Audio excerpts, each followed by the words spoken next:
कब्जा जमीन को अगर खाली कराना है तो उसका क्या प्रक्रिया हो सकता है, बुलडोजर या फिर कुछ और? जो प्रक्रिया हो, जो तय किया हो, सरकार ठीक किया हो।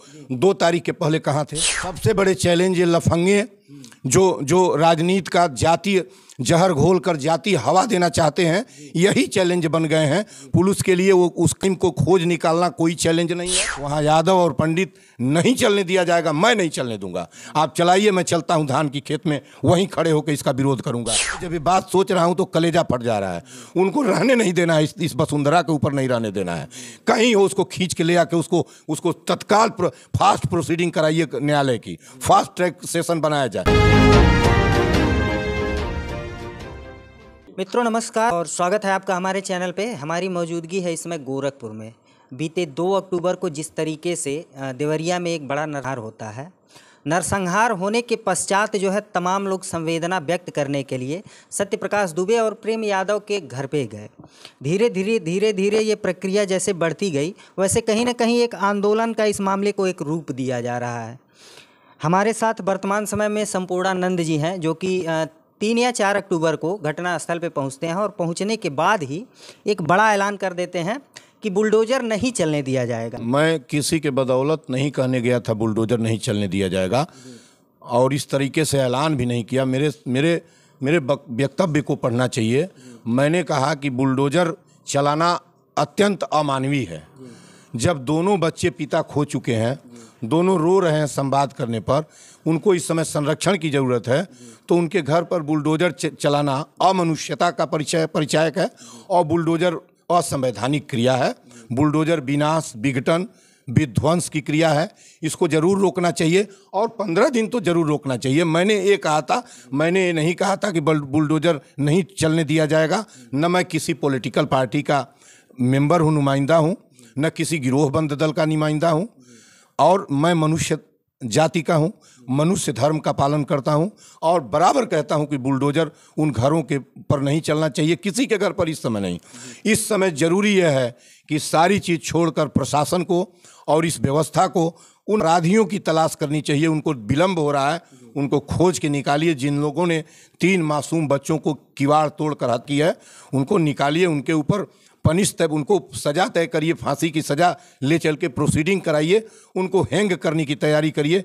तब मंसूबे लोगों के न जाने किसने क्या करके कहा। और अब बुलडोजर जब आप चलाएंगे तो एक और काउंटर रिएक्शन होगा, और जो जांच पूरी प्रक्रिया है, जो जांच की रफ्तार है, वो कहीं और दिशाओं में बह जाएगी और जांच अपनी तह तक पहुंच पाना जांच का बहुत मुश्किल होगा।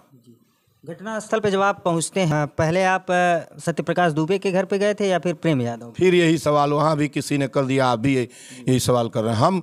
हम किसी के घर नहीं गए थे भाई।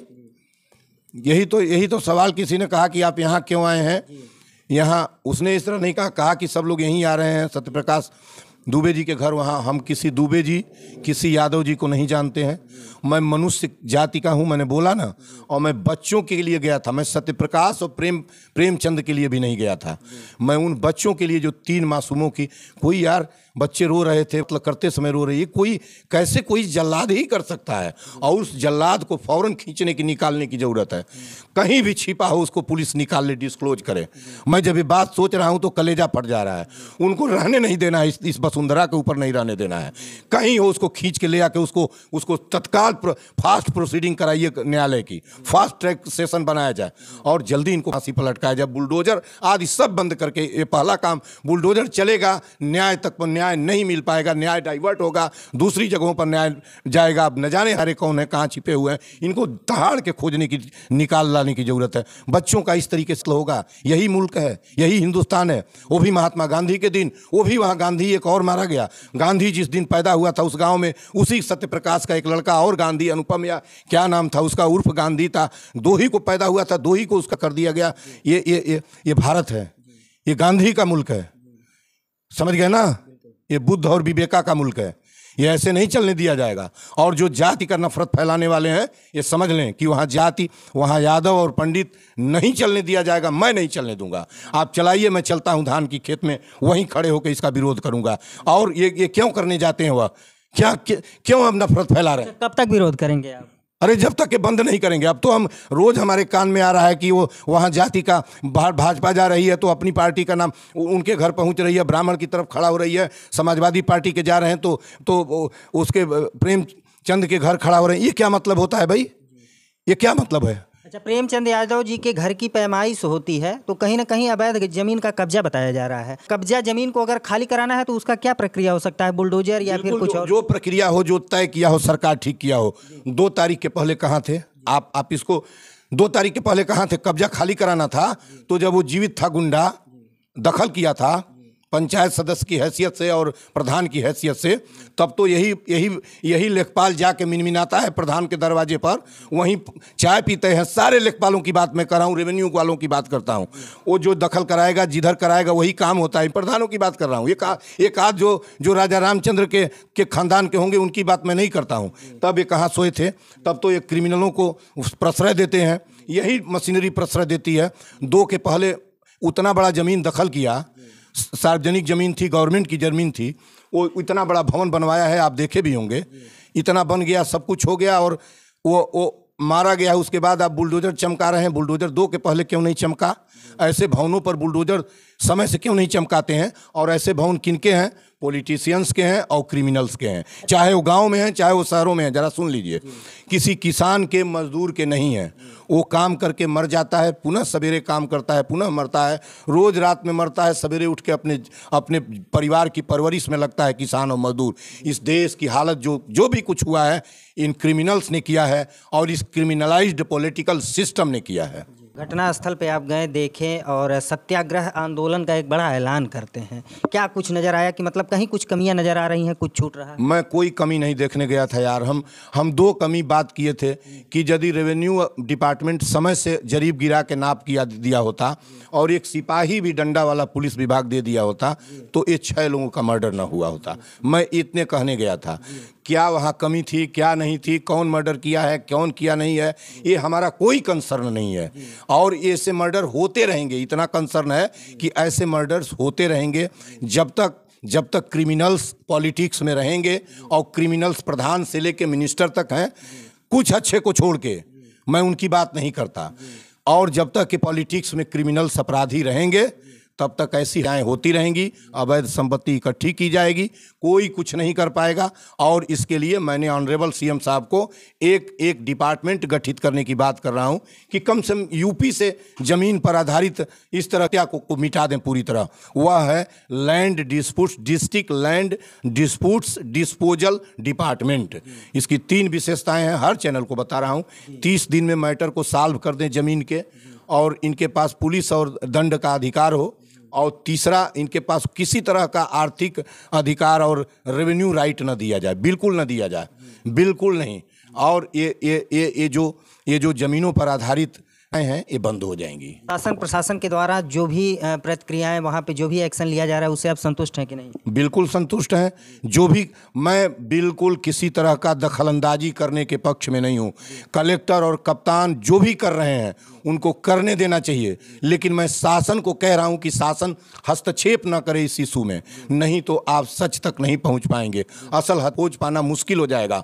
और पुलिस जो कर रही है, जो उसके तफ्तीश का तरीका है, एक को उठाने के लिए, एक सच तक पहुंचने के लिए 5 को अरेस्ट करती है। इसका मतलब ये नहीं है, मैं बिल्कुल इस पर अलग हूं कि वो जो है सबको अपराधी बनाती है, नहीं, उसका अपना काम करने का ढंग है। मैं उस पर कोई सवाल नहीं खड़ा कर रहा हूं। वो तह तक पहुंचेगी, लेकिन यदि आज़ादी के साथ पहुंचने दिया जाएगा तब, नहीं यदि पॉलिटिक्स इन्वॉल्व होगी तो वो भी तह तक नहीं पहुंच पाएगी। आप वहां गए हैं, घटना स्थल पे देखे हैं कि पुलिस प्रशासन के लिए एक बड़ा चैलेंज हो गया है।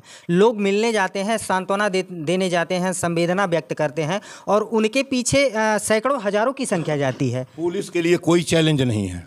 सबसे बड़े चैलेंज ये लफंगे जो राजनीति का जातीय जहर घोल कर जातीय हवा देना चाहते हैं, यही चैलेंज बन गए हैं पुलिस के लिए। वो उस क्राइम को खोज निकालना कोई चैलेंज नहीं है, पुलिस ढूंढ निकालेगी वक्त के साथ। लेकिन ये जो बाहरी जा रहे हैं जाति का, और कोई कह रहा है बुलडोजर चला दो, कोई कह रहा है कि उनके तरफ कोई नहीं आया, कोई कह रहा है कि यादव के यहाँ कोई नहीं जा रहा, कोई कह रहा है पंडित के यहाँ कोई नहीं।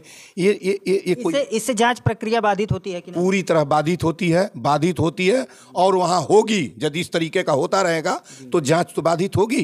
सच जांच तक कहाँ पहुँचेंगे आप? 2-2 हज़ार लोग वहाँ जात के फैलाने वाले विजिटर्स जा रहे हैं, पुलिस दौड़ा रही है धान के खेत के अंदर जो है, उसको आप काम करने दीजिए उसको। दोनों परिवारों को वो क्या हो रहा है भाई? वहाँ तो कुछ वहाँ तो अब बदमली हो रही है।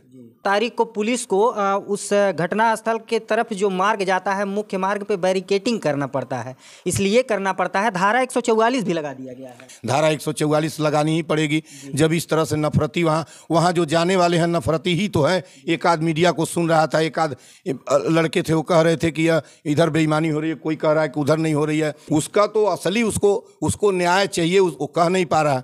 उसे न्याय यही चाहिए, असली न्याय तो यह है कि उनके बच्चों को, उसके भाई को जिंदा कर दिया जाए, बहन को, उसके माँ बाप को जिंदा कर दें। ये जस्टिस धरती पर तो किसी के पास नहीं है, आपको पता है। तो असली न्याय यह है कि उसके जो 3 सत्यप्रकाश के 3 बच्चों का, जिस क्रूअल व्यक्ति ने बच्चे रो रहे थे उसमें किया है, वो आदमी तो खैर हो नहीं सकता। उसको फौरन डिस्कवर किया जाए जहाँ भी वो भारत के कोने में हो और उसको प्रोसीडिंग की जाए। मैं तो कह रहा हूँ कि fast track session court collector साहब रिक्वेस्ट करके देवरिया में सेशन कोर्ट लगा के और इनको जितने हमें शामिल हैं उनको फांसी लटकवाने की कार्रवाई कराएं न्यायालय से। मेरी तो यही इच्छा है, मैं यही चाहता हूँ। अंततोगत्वा आप लोगों को बता दें कि संपूर्णानंद जी का विचार ये है कि उस जांच प्रक्रिया को जातिगत हवा देने की कोशिश न की जाए। शासन प्रशासन जिस तरीके से जांच कर रहा है उनको पूरी तरीके से डिस्टर्ब न किया जाए, उनको उनका कार्य करने दिया जाए, तभी जो है ये जांच प्रक्रिया किसी न किसी निर्णय पे पहुंचेगी। इस वीडियो से संबंधित क्या है आपकी राय, कमेंट करके जरूर बताइएगा। मिलते हैं फिर किसी नेक्स्ट वीडियो में नई खबर के साथ, तब तक के लिए नमस्कार।